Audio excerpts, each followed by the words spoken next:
শোন গেদা, না তো মিয়া দেখতে যাইতেছি, ওই মিয়া পক্ষ জানি কোনোভাবেই বুঝতে না পারে যে তুই কানা। আচ্ছা আব্বা।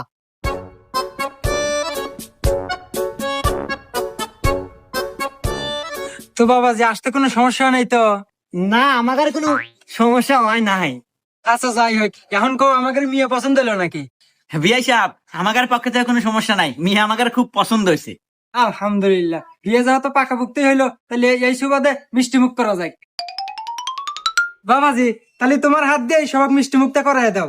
এ গাদা, তোর হসুর কল তোর সামনেই মিষ্টি না খাড়া আছে, আর মিষ্টি কিন্তু দড়িটা বান্ধা আছে, ওটা খুলে নিস।